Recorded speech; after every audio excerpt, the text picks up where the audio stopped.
রাতের ঢাকা যেন ছিনতাই আর ডাকাতির নগরী। আওয়ামী দোসরদের উপর দায় চাপালেন উপদেষ্টারা। এই টাকা তারা বিভিন্ন জনের মধ্যে বিভিন্নভাবে ছড়াচ্ছে এবং দেশে একটা অস্থিতিশীল পরিস্থিতি চেষ্টা করতেছে। যারা পতিত ফ্যাসিস্ট শক্তি আছে তাদের হাতে হাজার হাজার কোটি টাকা, এগুলি তো বানানো কথা না, আপনারা জানেন। টাকা থাকলে এবং বদমতলব থাকলে অনেক আইন শৃঙ্খলা পরিস্থিতি নষ্ট করার মতো অনেক কিছু করা যায়। 5 দফা দাবিতে ইন্টার্ন চিকিৎসকদের কর্মবিরতি, মেডিকেল শিক্ষার্থীদের ক্লাস পরীক্ষা বর্জন, রোগী স্বজনদের ভোগান্তি।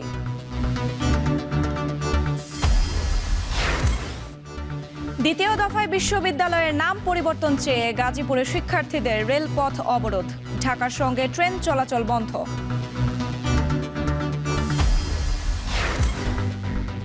এবং জঙ্গি নাটক সাজিয়ে র্যাব কর্মকর্তা আলিপের বিরুদ্ধে গুমের অভিযোগ, বিরোধীদের মত দমনে পেয়েছেন পদক।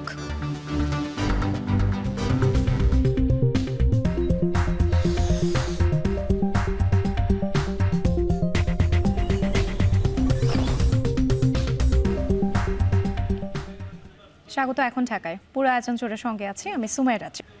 রোববার রাতেও রাজধানীর বিভিন্ন স্থানে ছিনতাইয়ের ঘটনা ঘটেছে।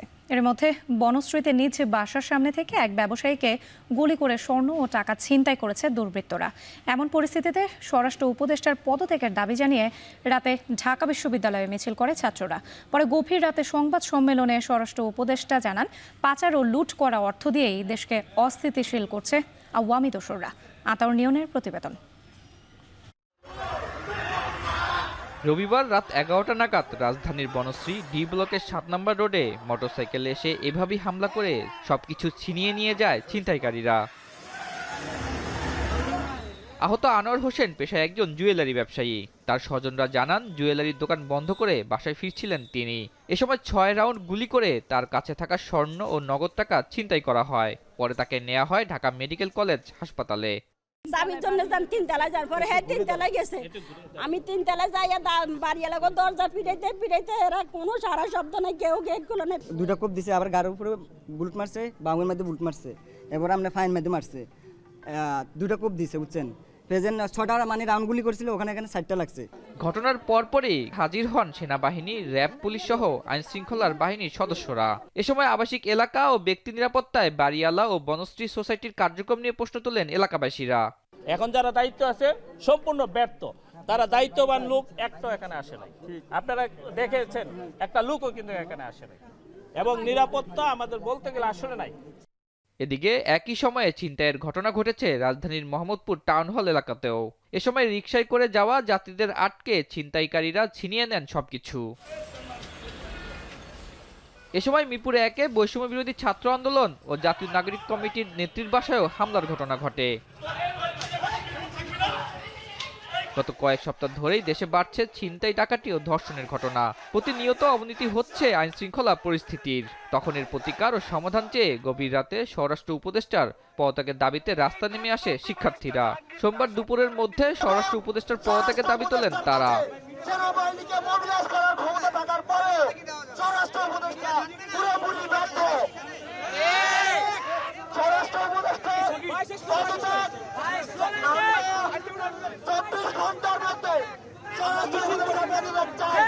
এমন অবস্থায় গভীর রাতে সার্বিক পরিস্থিতি নিয়ে সংবাদ সম্মেলন করেন স্বরাষ্ট্র উপদেষ্টা। দাবি করেন, আইন শৃঙ্খলা পরিস্থিতি নিয়ন্ত্রণে আরো পদক্ষেপ নেওয়া হচ্ছে। তিনি জানান, গত 16 বছরে ফ্যাসিবাদী আওয়ামীরা অনেক অর্থ লুটপাট ও পাচার করেছে, যা খরচ করে দেশকে অস্থিতিশীল করার চেষ্টা চলছে। আইন শৃঙ্খলা পরিস্থিতি দিনে দিনে আরও উন্নতি হবে এবং এটা অবনতি হওয়ার কোনো সম্ভাবনা নাই। এবং দেশকে যারা অস্থিতিশীল করার চেষ্টা করতেছে তাদের কোনো অবস্থায় আমরা ছাড় দিব না। এই আওয়ামী দোসরদের আমরা কোনো অবস্থায় ছাড় দিব না। তাদের কাছে প্রচুর টাকা আছে, এই টাকা তারা বিভিন্ন জনের মধ্যে বিভিন্নভাবে ছড়াচ্ছে এবং দেশে একটা অস্থিতিশীল পরিস্থিতি চেষ্টা করতেছে, কিন্তু তারা কোনো অবস্থায় success.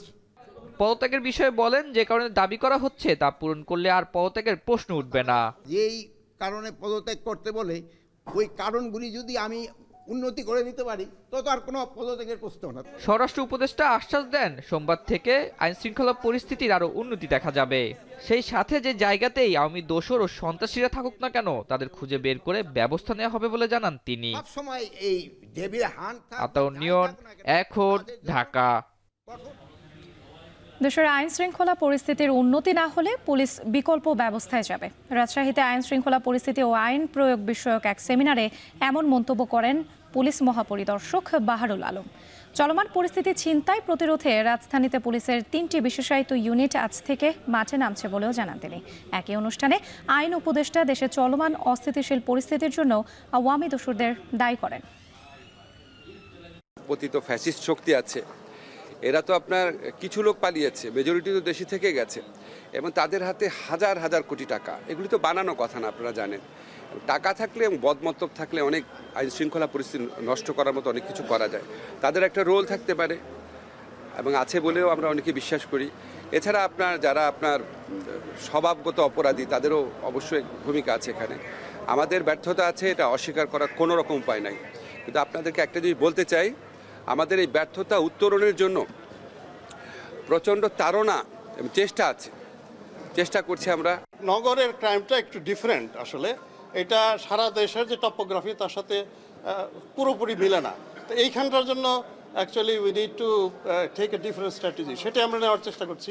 Rapid action battalion, anti terrorism unit এবং ঢাকা মেট্রোপলিটন পুলিশ 3 অর্গানাইজেশন মিলে তারা একটা ইন্টেন্সিভ পেট্রোল প্রোগ্রাম নিয়েছে। আজকের থেকে এটা বাস্তবায়িত হবে আশা করি। আমরা দেখি এইভাবে উন্নতি হয় কিনা, না হয় আমাদের অন্য স্ট্র্যাটেজি নিতে হবে। একটা গোষ্ঠী চাচ্ছে না, এটা তো তাদের বেলায় মানে they must be trying to do so, এটা তো খুব স্বাভাবিক। চারদিকে ছিনতাই, চুরি, ডাকাতি, ধর্ষণের মতো অপরাধ বাড়ছে বেপরোয়াভাবে, আর এতে মানুষের মধ্যে বাড়ছে আতঙ্ক। এই অবস্থায় দ্রুত আইন শৃঙ্খলা পরিস্থিতি নিয়ন্ত্রণে আনতে সরকারকে কঠোর হওয়ার আহ্বান জানিয়েছেন বিশেষজ্ঞরা। দলমত নির্বিশেষে প্রকৃত অপরাধীদের আইনের আওতায় আনা না গেলে পরিস্থিতির আরও অবনতি হবে বলে মন্তব্য করেন তারা। সানি মৃধার প্রতিবেদন।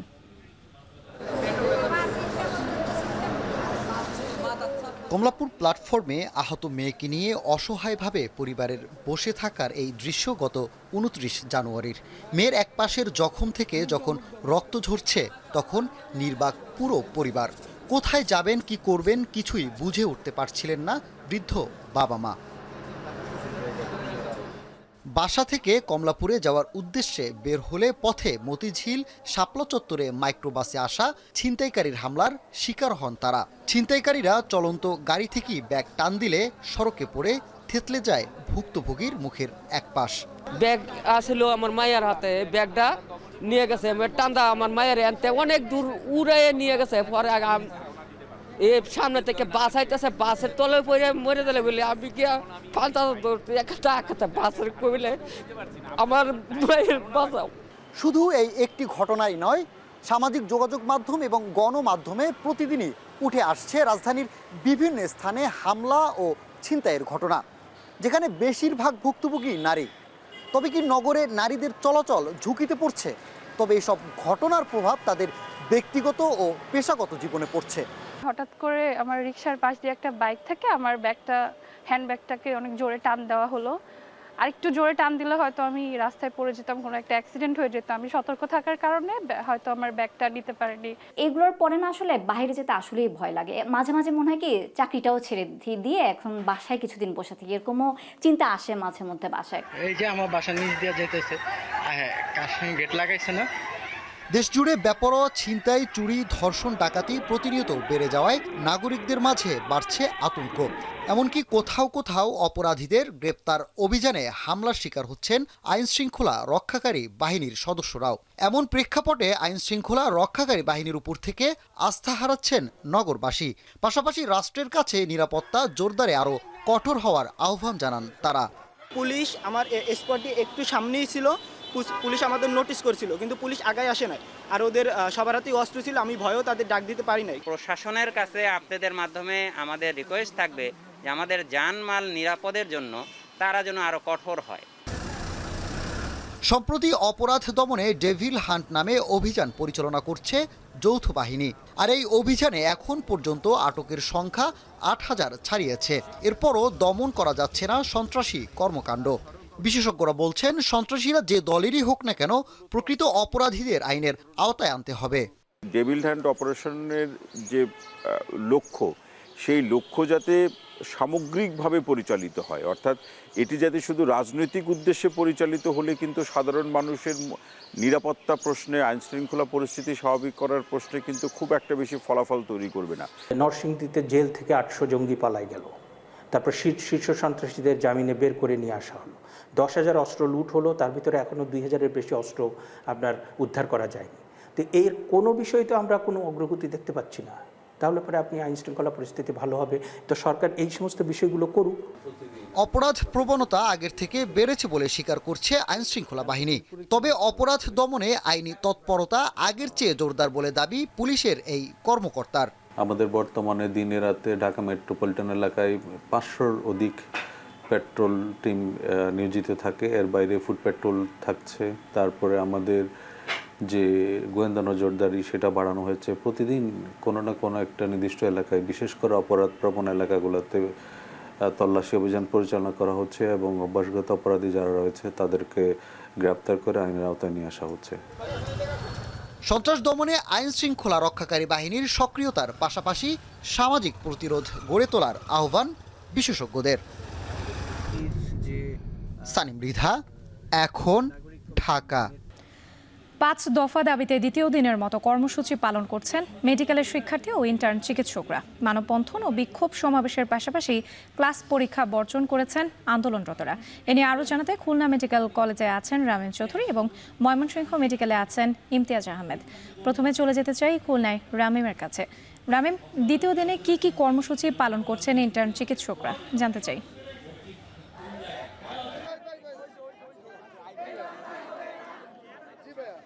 রাত্রি আজকে কিন্তু খুলনা মেডিকেল কলেজ হাসপাতাল সহ নগরীর যে বেসরকারি মেডিকেল কলেজগুলো রয়েছে সেখানে শিক্ষার্থীরা কিন্তু আন্দোলন করছে এবং আজকে কিন্তু দ্বিতীয় দিন। এবং আমরা দেখেছি যে খুলনা মেডিকেল কলেজ হাসপাতালের যারা ইন্টার্ন চিকিৎসক রয়েছেন তারা কিন্তু সকাল থেকেই বিক্ষোভের জন্য প্রস্তুত হয়েছিলেন এবং কিছুক্ষণ আগে আমরা দেখলাম যে খুলনা মেডিকেল কলেজের যে প্রধান ফটক রয়েছে সেই প্রধান ফটকের সামনে কিন্তু তারা এখন আপনি দেখতেই পাচ্ছেন যে তারা কিন্তু এখানে তাদের যে কর্মবিরতি তারা কিন্তু সেটি পালন করছেন এবং মানববন্ধন এবং প্রতিবাদ সমাবেশ তারা কিন্তু করছেন। তারা যেটি বলছেন যে তাদের যে 5 দফা দাবি, সেই 5 দফা দাবি কিন্তু তাদের পূরণ করতে হবে। এখানে তাদের প্রধান দাবি হচ্ছে যে এখানে এমবিবিএস সহ এমবিবিএস এবং যারা এমবিবিএস ছাড়া যারা রয়েছেন তারা কিন্তু কেউই এই ডাক্তার পদবিটা সেটি ব্যবহার করতে পারবেন না। এর পাশাপাশি এখানে কিন্তু যারা এখানে আরও কিছু দাবি কিন্তু তারা উল্লেখ করেছেন যে উন্নত বিশ্বের যে চিকিৎসা ব্যবস্থা রয়েছে, সরঞ্জাম পূর্ণ যে ওটিসি ড্রাগ লিস্ট আপডেট করতে হবে এবং এই ওটিসি ড্রাগ লিস্ট কিন্তু শুধুমাত্র যারা এই যে এমবিবিএস ডাক্তাররা রয়েছেন তা সেই ডাক্তার ছাড়া প্রেসক্রাইব করতে পারবেন না, এমন কথা তারা বলছেন। এর পাশাপাশি 10,000 ডাক্তার নতুন করে নিয়োগ দিয়ে যে ডাক্তারের শূন্যতা রয়েছে বিভিন্ন মেডিকেল কলেজ এবং হাসপাতাল সহ অন্যান্য যে হাসপাতালগুলোতে, সেই শূন্যতা পূরণ করতে হবে সহ এর ছাড়াও কিন্তু আরও বেশ কিছু দাবি কিন্তু তারা এখানে জানিয়েছেন এবং সেই দাবিতে কিন্তু তারা আন্দোলন করছেন। এবং আমরা দেখেছি যে খুলনার মেডিকেল হাসপাতাল সহ ইন্টার্ন চিকিৎসকদের পাশাপাশি কিন্তু এখানে যারা বিভিন্ন বেসরকারি যে মেডিকেল কলেজগুলো রয়েছে সেখানকার যারা শিক্ষার্থীরা রয়েছেন তারা কিন্তু এখানে তারাও কিন্তু ক্লাস পরীক্ষা বর্জন করে তারাও কিন্তু আন্দোলন করছেন বিভিন্ন বেসরকারি যে বেসরকারি যে মেডিকেল কলেজগুলো রয়েছে তার সামনে। মোটামুটি বললে চলে যে গতকাল থেকে কিন্তু তারা আন্দোলনে নেমেছেন এবং এখনো পর্যন্ত চলছে। তবে এতে কিন্তু কিছুটা ভোগান্তির সৃষ্টি হচ্ছে রোগীদের, সাধারণ রোগীদের। তো রাত্রি এই ছিল আমার কাছে খুলনা থেকে ইন্টার্ন চিকিৎসকদের যে ধর্মঘট তার সবশেষ খবর। এবার যেতে চাই ময়মনসিংহে সহকর্মী ইমতিয়াজের কাছে। ইমতিয়াজ, দাবির বিষয়ে ইন্টার্ন চিকিৎসকরা কি বলছেন? তাদের কর্মবিরতিতে চিকিৎসা কার্যক্রমে কোনো বাধা সৃষ্টি হয়েছে কিনা? রাত্রি গতকালকে থেকে কিন্তু 5 দফা দাবিতে ময়মনসিংহের যারা বিশেষ করে ময়মনসিংহ মেডিকেল কলেজের শিক্ষার্থী রয়েছেন তারা কিন্তু বিক্ষোভ কর্মসূচি পালন করছেন এবং আজকে আমরা দেখতে পেরেছি শুধুমাত্র লেকচার যে ক্লাসগুলো রয়েছে সেগুলো তারা করেছেন, অন্যান্য যে ওয়ার্ডের যে ক্লাসগুলো রয়েছে এবং পরীক্ষা সেগুলো কিন্তু তারা বর্জন করেছে এবং এই মুহূর্তে কিন্তু ময়মনসিংহ মেডিকেল কলেজের সামনে তারা অবস্থান করছেন এবং সেখানে আমরা দেখতে পাচ্ছি যে ময়মনসিংহ মেডিকেল কলেজে যারা শিক্ষার্থী রয়েছেন তারা যেটা দাবি করছেন মূলত গতকালকে থেকেই তারা যে 5 দফা দাবিটি তারা তুলেছেন, সেখানে আমরা দেখতে পেরেছি যে এমবিবিএস এবং বিডিএস ব্যতীত কেউ আসলে ডাক্তার লিখতে পারবেন এবং বিডিএসের উক্ত আইনের বিরুদ্ধে করা রিট 72 ঘন্টার মধ্যে প্রত্যাহার করতে হবে এবং বিএমডিসি রেজিস্ট্রেশন শুধুমাত্র এমবিবিএস এবং বিডিএস শিক্ষার্থীদের দিতে হবে। সেই সাথে উক্ত বিষয়ে চিকিৎসা ব্যবস্থার ক্ষেত্রে সামঞ্জস্যপূর্ণ ওটিসি ড্রাগ লিস্ট আপডেট করতে হবে এবং এমবিবিএস এবং বিডিএস ছাড়া অন্য কেউ কিন্তু ওটিসি লিস্টের বাইরে ড্রাগ প্রেসক্রিপশন কিন্তু করতে পারবেন না এবং সেই সাথে স্বাস্থ্যক্ষেত্রে চিকিৎসক সংকট রয়েছে, যার জন্য তারা বলছেন যে 10,000 জন ডাক্তার কিন্তু নিয়োগ করতে হবে, শূন্য পদগুলো পূরণ করতে হবে এবং প্রতি বছর 4 থেকে 5,000 ডাক্তার নিয়োগ করে স্বাস্থ্য খাতে ভারসাম্য রাখতে হবে এবং সেই সাথে সকল মেডিকেল অ্যাসিস্ট্যান্ট, নার্স ও মানহীন সরকারি ও বেসরকারি যে কলেজসমূহ রয়েছে সেগুলো ব্যাপারে কিন্তু সিদ্ধান্ত নিতে হবে এবং সেই সাথে চিকিৎসা সুরক্ষা আইনও তারা দাবি করছেন এবং সেই সাথে আজকের যে কর্মসূচি তারা পালন করছেন সেখানে আমরা যেটা দেখতে পেরেছি যে আজকে কিন্তু বিভাগীয় কর্মসূচি রয়েছে, যেখানে নেত্রকোনা, জামালপুর, কিশোরগঞ্জ, ময়মনসিংহ মেডিকেল কলেজ সহ সিবিএমসি রয়েছে, বেসরকারি যে মেডিকেল কলেজ আছে সেই শিক্ষার্থীরাও কিন্তু যোগদান করবেন এবং একটি বিষয় জানিয়ে দিতে চাই, যেহেতু এই সময়টিতে গত খুবই সম্প্রতি কিন্তু এমবিবিএসের রেজাল্ট প্রকাশিত হয়েছে, যার কারণে ময়মনসিংহ মেডিকেল কলেজ হাসপাতালে কিন্তু এই মুহূর্তে কোনো ইন্টার্ন চিকিৎসক নেই, যেটি হাসপাতাল সূত্র থেকে আমরা জানতে পেরেছি। সুতরাং ইন্টার্ন চিকিৎসকরা কিন্তু যে নতুন ব্যাচটি যোগদান করার কথা রয়েছে সেই নতুন ব্যাচটি কিন্তু এখনও যোগদান করেনি। সুতরাং ময়মনসিংহ মেডিকেল কলেজ হাসপাতালে এই বিভাগের এই অন্যতম যে বড় হাসপাতালটি রয়েছে সেই হাসপাতালে কিন্তু এখন পর্যন্ত কিন্তু ইন্টার্ন চিকিৎসক যোগদান না করার কারণে কিন্তু এই বৃহৎ জনসংখ্যার চিকিৎসার সেবা দিতে হচ্ছে যারা মিড লেভেলের ডাক্তার রয়েছেন। তো এই ছিল এখনকার মতো কর্মসূচি। সর্বশেষ খবর আমার কাছে ময়মনসিংহ মেডিকেল কলেজ থেকে রাত্রি।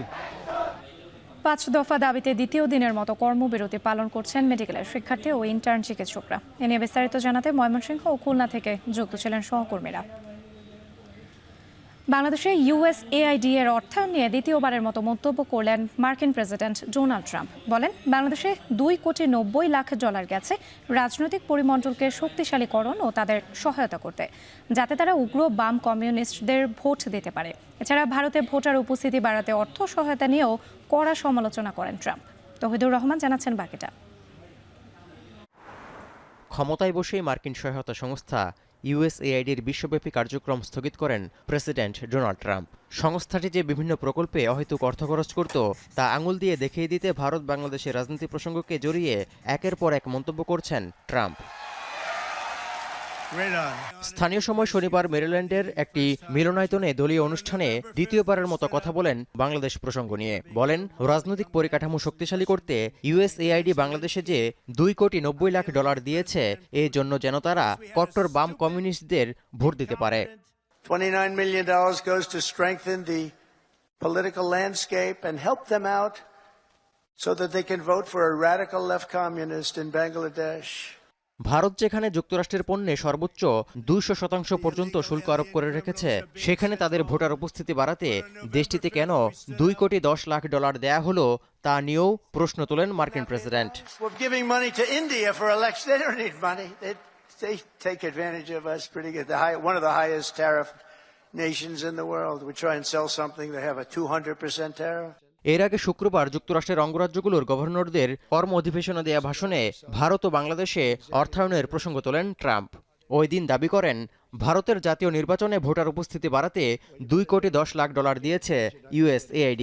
এছাড়া বাংলাদেশে $2.90 দেওয়ার ব্যাপারে তখন বলেছিলেন, রাজনৈতিক পরিকাঠামো শক্তিশালী করতে এমন একটি প্রতিষ্ঠানকে এই অর্থ দেয়া হয়েছে যা খুব বেশি পরিচিত না। এমনকি ওই সংগঠনটি 2 জন কর্মী দিয়ে চলে বলেও মন্তব্য করেন Trump. $29 million to strengthen the political landscape in Bangladesh. Bharat বাংলাদেশের USAIDর প্রকল্পে অর্থ সহায়তার বিষয়টি 15 ফেব্রুয়ারি প্রথম সামনে নিয়ে আসে ইলন মাস্কের নেতৃত্বাধীন যুক্তরাষ্ট্রের সরকারি দক্ষতা বিষয়ক বিভাগ। ভারত বাংলাদেশের রাজনৈতিক খাত ছাড়াও এশিয়ার শিক্ষার মান উন্নয়নে $4.70 লাখ প্রকল্প এবং নেপালে আর্থিক খাত ও জীববৈচিত্র্য সংরক্ষণে $3.90 কোটি ইউএসএইডের প্রকল্প নিয়েও সমালোচনা করেন মার্কিন president. $47 million for improving learning outcomes in Asia. Touhidur Rahman, এখন বিশ্ব। জঙ্গি নাটক সাজিয়ে গুম রিমান্ডের নামে বিরোধী দলের নেতাকর্মীদের নির্যাতন আর বিচার বহির্ভূত হত্যায় সিদ্ধহস্ত আলেপ উদ্দিন ছিলেন র্যাব 11-এর কোম্পানি কমান্ডার। তার বিরুদ্ধে রয়েছে ক্রসফায়ারের ভয় দেখিয়ে আসামিদের স্ত্রীকে ধর্ষণের মতো গুরুতর অভিযোগ। ছাত্র জনতার আন্দোলনে শেখ হাসিনা পালিয়ে গেলে আলেপের হাতে নির্যাতিতরা মুখ খুলতে শুরু করে। তার বিরুদ্ধে এখন পর্যন্ত অর্ধশতাধিক অভিযোগ পড়েছে আন্তর্জাতিক অপরাধ ট্রাইব্যুনালে। রাব্বি হোসেনের প্রতিবেদন। আলেপুদ্দিন মানুষের চেহারায় এক ভয়ঙ্কর অমানুষ। জঙ্গি নাটক সাজিয়ে নিরীহ মানুষকে গুম রিমান্ডের নামে বিরোধী দলের নেতাকর্মীদের অমানবিক নির্যাতন আর বিচার বহির্ভূত হত্যায় যিনি ছিলেন সিদ্ধহস্ত। র্যাব 11-র কোম্পানি কমান্ডারের দায়িত্ব পালন করা এই আলেপ ছিলেন পুলিশের এএসপি। ঠান্ডা মাথায় মানুষ খুন করতে পারার দক্ষতার কারণে সে ছিল ফ্যাসিস্ট আওয়ামী সরকারের আস্থাভাজন। আলেপ উদ্দিন পিপিএম। মূলত জঙ্গি সেলের ইনচার্জের দায়িত্ব পাওয়ার পরই আলেপ হয়ে ওঠেন নারায়ণগঞ্জের মানুষের কাছে মূর্তিমান আতঙ্ক। জানা যায় নিজেকে জল্লাদ ও টার্গেট শুটার নামে পরিচয় দিতে গর্ববোধ করত এই আলেপ। অপরাধী অলওয়েজ অপরাধী। বিরোধী দলীয় নেতাকর্মী কিংবা ব্যবসায়ী মতের অমিল হলে কেউই বাদ যেতেন না তার নির্যাতনের হাত থেকে। শুধু গুমি নয়, রেহাই পায়নি এক আসামির বিশ্ববিদ্যালয় পড়ুয়া স্ত্রীও। স্বামীকে ক্রসফায়ারের ভয় দেখিয়ে রোজা ভাঙিয়ে স্ত্রীকে একাধিকবার করা হয় ধর্ষণ। এমন অভিযোগের সত্যতাও পেয়েছে আন্তর্জাতিক অপরাধ ট্রাইব্যুনাল। তার স্বামীকে হত্যার ভয় দেখিয়ে তাকে বাধ্য করে একাধিকবার রমজান মাসে রোজা ভাঙিয়ে তাকে ধর্ষণ করা হয়েছে। এই তথ্য প্রমাণাদি আমাদের কাছে এসেছে। জঙ্গি নাটক সাজিয়ে স্ত্রী সন্তানকে ধরে এনে নির্যাতন ও ভয় দেখিয়ে মন গড়া জবানবন্দি নিয়ে আইন শৃঙ্খলা বাহিনীর ঊর্ধ্বতন কর্তাদের খুশি রাখতেন এই আলেপ। নির্যাতনের শিকার হওয়া ভয়ঙ্কর সেসব বর্ণনার কথা এখন টেলিভিশনকে জানান বেশ কয়েকজন ভুক্তভোগী। ক্রসফায়ারের ভয় দেখানো হতো, বিভিন্ন লোকের নাম বলতে বলা হতো। আসলে তো আমরা জঙ্গি ছিলাম না। চেয়ারে বসিয়ে মাটির সাথে শোয়া, বুকের উপরে পা দিয়ে, তারপরে লাঠি দিয়ে খোঁচাইয়া আমি নিস্তেজ হয়ে যেতাম। এরপর আবার একটু পানি খাওয়াতো। জানের হুমকি ধুমকি তো দেই, আর বউ পোলাপন দেখবি না, বেল শেষ। পতিত সরকারের প্রধান শেখ হাসিনা ভারতে পালিয়ে গেলে আলেপের বিরুদ্ধে গুমের অর্ধশতাধিক অভিযোগ পড়েছে আন্তর্জাতিক অপরাধ ট্রাইব্যুনালে। তার গুমের নাটক, জঙ্গির নাটক, সবগুলা নাটক মঞ্চায়নের সময় হচ্ছে তার র্যাব 11-এর চাকরিকালীন সময়ে। আলেপ উদ্দিন পিপিএম, অতিরিক্ত পুলিশ সুপার, র্যাব 11। র্যাবের সাবেক এই কর্মকর্তার বিরুদ্ধে নিরীহ মানুষকে জঙ্গি সাজিয়ে গুম, বিচার বহির্ভূত হত্যা, ধর্ষণ সহ বড় অভিযোগ থাকা সত্ত্বেও খোদ সাবেক প্রধানমন্ত্রী শেখ হাসিনার হাতেই নিয়েছিলেন রাষ্ট্রীয় ও পুলিশের সর্বোচ্চ পদক পিপিএম ও বিপিএম। অপরাধ বিশ্লেষকরা বলছেন সরকারের মদতপুষ্ট থাকা ও তার ক্ষমতাকে টিকিয়ে রাখার অংশ হিসেবে এই কর্মকর্তাকে শাস্তি না দিয়ে দেওয়া হয়েছিল সম্মাননা, আর তাতেই সে বেপরোয়া হয়ে উঠেছে আরও বেশি। এই ধরনের অভিযোগ তো আসলে খুবই মারাত্মক এবং ভয়ঙ্কর পর্যায়ের অভিযোগ। এই অভিযোগের যাতে পুনরাবৃত্তি ভবিষ্যতে না ঘটে সেই লক্ষ্যে দ্রুত সময়ের মধ্যে বিচারের ব্যবস্থা করা, আইনগত ব্যবস্থা গ্রহণ করা। দরিদ্র পরিবারের সন্তান আলেপুদ্দিন জাহাঙ্গীরনগর বিশ্ববিদ্যালয়ে পড়াশোনা অবস্থাতেই জড়ান ছাত্রলীগের রাজনীতিতে। পুলিশে যোগ দেওয়ার পরই কুড়িগ্রামে তার এলাকায় শুরু হয় আধিপত্য বিস্তার। তিস্তা কুড়িগ্রাম রেলপথের জমি দখলের অভিযোগও পাওয়া যায় তার পরিবারের বিরুদ্ধে। ছাত্র জনতার আন্দোলন দমনে যাত্রাবাড়ি, শনির আখড়া এলাকায় কাজ করেন র্যাবের এই কর্মকর্তা। যাত্রাবাড়ি থানার হত্যা মামলায় 13 নভেম্বর তাকে গ্রেপ্তার করা হয়। সুষ্ঠু বিচারের মাধ্যমে তার দৃষ্টান্তমূলক শাস্তির দাবি জানিয়েছেন ভুক্তভোগীরা। রাব্বি হোসেন, এখন, ঢাকা। জুলাই অভ্যুত্থানে রাজধানীর ভাটারা থানার সোহাগ মিয়া হত্যা মামলায় ঢাকা উত্তর সিটি কর্পোরেশনের সাবেক মেয়র আতিকুল ইসলামকে 4 দিনের রিমান্ড আদেশ দিয়েছেন আদালত। সোমবার ঢাকার মেট্রোপলিটন ম্যাজিস্ট্রেট জাকির হোসেনের আদালত শুনানি শেষে এই আদেশ দেন। একই আদালত পল্টন মডেল থানার যুবদল নেতা শামীম হত্যা মামলায় ডিএমপির সাবেক এডিসি শাহিন শাহকে 4 দিন, মিরপুর মডেল থানার আসিফ হত্যা মামলায় নাসা গ্রুপের চেয়ারম্যান নজরুল ইসলাম মজুমদারকে 3 দিন এবং তেজগাঁও থানার মামলায় ঢাকা মহানগর উত্তর যুব মহিলা লীগের সাধারণ সম্পাদক শামীমা আক্তারকে 2 দিনের রিমান্ড মঞ্জুর করেন আদালত। এছাড়াও রাজধানীর বিভিন্ন থানার হত্যা ও হত্যা চেষ্টা মামলায় গ্রেপ্তার দেখানো হয়েছে সাবেক মন্ত্রী আমির হোসেন আমু, সাবেক সংসদ সদস্য সাদেক খান, পুলিশের সাবেক মহাপরিদর্শক চৌধুরী আব্দুল্লাহ আল মামুন, নাসা গ্রুপের চেয়ারম্যান নজরুল ইসলাম মজুমদার, সাবেক স্বরাষ্ট্রমন্ত্রী আসাদুজ্জামান খান কামালের ছেলে সাফি মোদাসির খান জ্যোতি, ডিএমপির সাবেক ডিসি মশিউর রহমান ও এসি রাজন কুমার সাহাসহ 12 আসামিকে। দেশের পরিবর্তিত পরিস্থিতিতে সব রাজনৈতিক নেতা মুক্তি পেলেও এটিএম আজহারুল ইসলাম এখনও কারাবন্দী। জামায়াতের নেতা আজহারুল ইসলামকে মুক্তি না দিলে নিজেকে গ্রেপ্তারের দাবি জানান বাংলাদেশ জামায়াতে ইসলামের আমির ডাক্তার শফিকুর রহমান। সকালে শরীয়তপুরের ভেদরগঞ্জে এক পথসভায় এই দাবি জানান তিনি। এক এক করে কারাগার থেকে সমস্ত রাজনৈতিক নেতারা মুক্ত হয়ে এসেছেন। আমরা সরকারের কাছে স্পষ্ট জানতে চেয়েছি, তিনি এখনো কারাগারে কেন? মিথ্যা মামলায় যার উপর জুলুম করলো আওয়ামী লীগ, এখনো কি সেই জুলুম চালু থাকবে? এই জন্য এই দলের একজন ছোট্ট দায়িত্বশীল হিসাবে আমি ঘোষণা করেছি যে আজহার ভাইকে ভিতরে রেখে আমি আর বাইরে থাকতে চাই না। সরকার যেন আমাকে গ্রেফতার করে কারাগারে পাঠানোর ব্যবস্থা করে। বেসরকারি স্যাটেলাইট টেলিভিশন চ্যানেল 1 বন্ধ করে দেয়া নোটিশ বাতিল চেয়ে করা আবেদন খারিজ করে হাইকোর্টের দেয়া আদেশের বিরুদ্ধে লিভ টু আপিল গ্রহণ করে আদেশ দিয়েছেন সর্বোচ্চ আদালত। আপিল বিভাগের জ্যেষ্ঠ বিচারপতি আশফাকুল ইসলামের নেতৃত্বাধীন 4 বিচারপতির আপিল বেঞ্চ চ্যানেল 1 বন্ধে বিটিআরসির কার্যকারিতা স্থগিত করেন। পরে চ্যানেল 1-এর পক্ষে আইনজীবী ব্যারিস্টার রুহুল কুদ্দুস কাজল বলেন, এই আদেশের ফলে চ্যানেল 1 খুলতে সব আইনি বাধা কাটল। আজকে বাংলাদেশের সুপ্রিম কোর্টের আপিল বিভাগের পূর্ণাঙ্গ বেঞ্চ যে গত 27/4/2010 তারিখে চ্যানেল 1-এ যে লাইসেন্স বাতিল করেছিল এবং সেই লাইসেন্সের বাতিলের যে আদেশের কার্যকারিতা মূলত স্থগিত করেছেন এবং আদালত আজকে লিভ গ্রান্ট করেছেন যে পরবর্তীতে ওই আদেশ চ্যালেঞ্জ করে চ্যানেল 1 কর্তৃপক্ষের পক্ষে একজন ব্যক্তি কর্তৃক দায়েরকৃত রিট পিটিশনের রায়ের বিরুদ্ধে। বঙ্গবন্ধু ডিজিটাল ইউনিভার্সিটির নাম পরিবর্তনের দাবিতে গাজীপুরের রেলপথ অবরোধ করেছেন বিশ্ববিদ্যালয়টির শিক্ষার্থীরা। এ নিয়ে আরও জানাতে কালিয়াকৈর হাইটেক রেলওয়ে স্টেশন থেকে যুক্ত হচ্ছেন ইফতেখার রায়হান। ইফতেখার, রেলপথ অবরোধে কোনো ট্রেন আটকা পড়ে আছে কিনা এখন পর্যন্ত, আর বিশ্ববিদ্যালয়টির নতুন নাম কি করার দাবি উঠেছে? রাত্রি সকাল 9:30 থেকে বিশ্ববিদ্যালয়ের শিক্ষার্থীরা এই যে কালিয়াকৈর হাইটেক যে রেল স্টেশনটি রয়েছে সেই স্টেশনের সামনেই তারা রেলপথটি অবরোধ করেছেন। এর ফলে আমরা দেখেছিলাম যে সকাল 9:30 থেকে কিন্তু এই পথে সিরাজগঞ্জগামী যে সিরাজগঞ্জ এক্সপ্রেস যে ট্রেনটি রয়েছে সেই ট্রেনটি আটকা পড়ে। তবে সেই ট্রেনে আসলে কয়েকজন রোগী থাকার কারণে যাত্রীদের অনুরোধে সেই ট্রেনটি শিক্ষার্থীরা ছেড়ে দেয়। এরপর থেকে কিন্তু এই পথে সব ধরনের ট্রেন চলাচল বন্ধ রয়েছে এবং আমরা জানতে পেরেছি কিছুক্ষণ আগে যে মৌচাকে একটি ট্রেন আটকা পড়ে রয়েছে বুড়িমারি এক্সপ্রেস নামে এবং সেখানে বেশ কিছু যাত্রী কিন্তু ওই ট্রেনে রয়েছে এবং শিক্ষার্থীদের যে দাবি সেটি হচ্ছে মূলত এটি ছিল বঙ্গবন্ধু ডিজিটাল ইউনিভার্সিটি নামকরণ করা আগে ছিল। পরবর্তীতে সেটি শিক্ষার্থীরা বলেছে যেন এটিকে একটি বিশেষায়িত ইউনিভার্সিটি হিসেবে এটির নাম পরিবর্তন করে বাংলাদেশ ডিজিটাল ইউনিভার্সিটি নামকরণ করা হয়।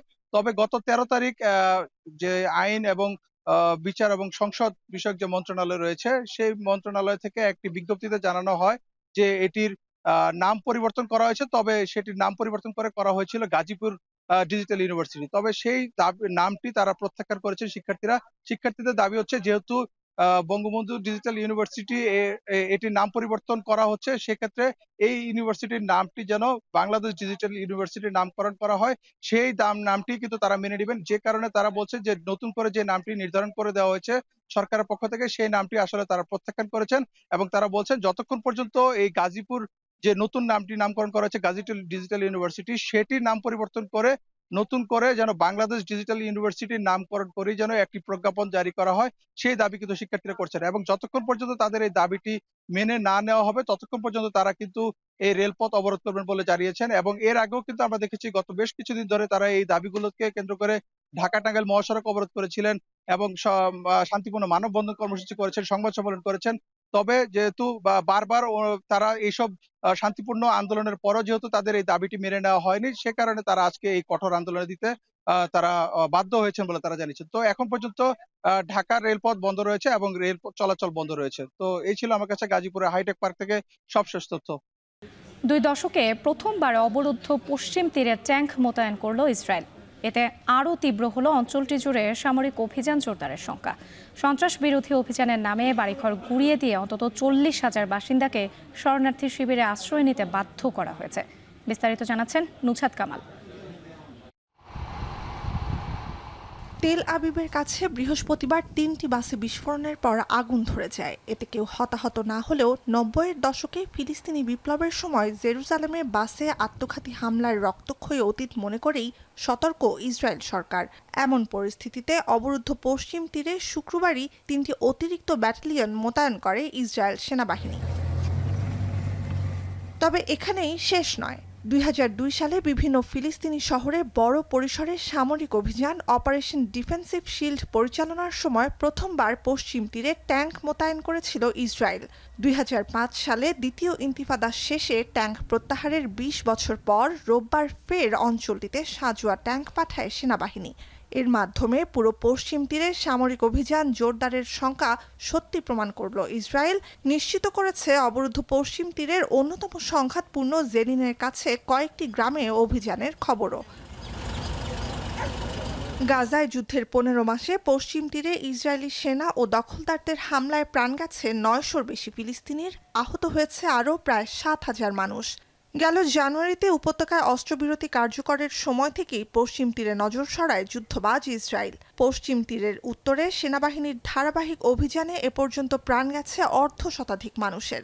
সন্ত্রাস বিরোধী অভিযানের নাম দেয়া হলেও পশ্চিম তীরের বাড়িঘর স্থাপনা গুঁড়িয়ে দিয়ে অন্তত 40,000 বাসিন্দাকে শরণার্থী শিবিরে আশ্রয় নিতে বাধ্য করা হয়েছে। জেনিনের পাশাপাশি তুলকার্ম আর নূর আল শামসেও চলছে সেনাবাহিনীর উচ্ছেদ অভিযান। জাতিসংঘ বলছে চলমান এ অভিযান 2 দশকের বেশি সময় ইসরায়েলের সবচেয়ে দীর্ঘ সামরিক অভিযান। ومرة واحدة هيك نزلوها مسحوها عن الأرض، مسحوا معها كل ذكرياتنا وكل اللي عشناه فيها والأيام الحلوة فيها والمرة. ما بنعرف احنا يعني 23 يوم تركنا بيوتنا، ما بنعرفش شو اللي قاعد بيصير. هي مهدمة، هي موجودة، هم سرقوا المحتويات اللي موجودة في البيوت، ما حدا بيعرف. গেল বছর জুলাইয়ে ফিলিস্তিনি ভূখণ্ডে ইসরায়েলের কয়েক দশকের অবরোধ অবৈধ ঘোষণা করে আন্তর্জাতিক বিচারিক আদালত আইসিজে। একই সঙ্গে পশ্চিম তীর ও পূর্ব জেরুজালেম থেকে সকল দখলদারদের সরিয়ে নেওয়ার আহ্বান জানায়। আদালতের এ নির্দেশনা উপেক্ষা করেই দখলকৃত অঞ্চলে সেনা অভিযানের পরিধি ফের বাড়িয়েছে নেতানিয়াহু সরকার। নুজহাত কামাল, এখন বিশ্ব। শেষ করছি এখন ঢাকা। যাওয়ার আগে শিরোনামগুলো আরও একবার। রাতের ঢাকা যেন ছিনতাই আর ডাকাতির নগরী, আওয়ামী দোসরদের উপর দায় চাপালেন উপদেষ্টারা। এই টাকা তারা বিভিন্ন জনের মধ্যে বিভিন্নভাবে ছড়াচ্ছে এবং দেশে একটা অস্থিতিশীল পরিস্থিতি চেষ্টা করতেছে। যারা পতিত ফ্যাসিস্ট শক্তি আছে তাদের হাতে হাজার হাজার কোটি টাকা, এগুলি তো বানানো কথা না, আপনারা জানেন। টাকা থাকলে এবং বদমতলব থাকলে অনেক আইন শৃঙ্খলা পরিস্থিতি নষ্ট করার মতো অনেক কিছু করা যায়। 5 দফা দাবিতে ইন্টার্ন চিকিৎসকদের কর্মবিরতি, মেডিকেল শিক্ষার্থীদের ক্লাস পরীক্ষা বর্জন, রোগী স্বজনদের ভোগান্তি।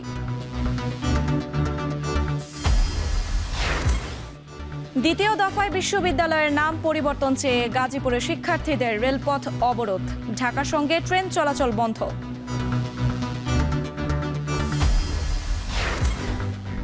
এবং জঙ্গি নাটক সাজিয়ে র্যাব কর্মকর্তা আলেপের বিরুদ্ধে গুমের অভিযোগ, বিরোধী মত দমনে পেয়েছেন পদক।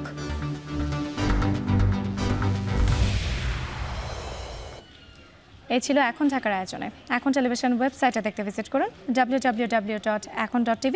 এছাড়া ফেসবুকে দেখতে ভিজিট করুন facebook.com/tv.ekon এবং ইউটিউবে এখন টেলিভিশন দেখতে ভিজিট করুন youtube.com/c/ekontv।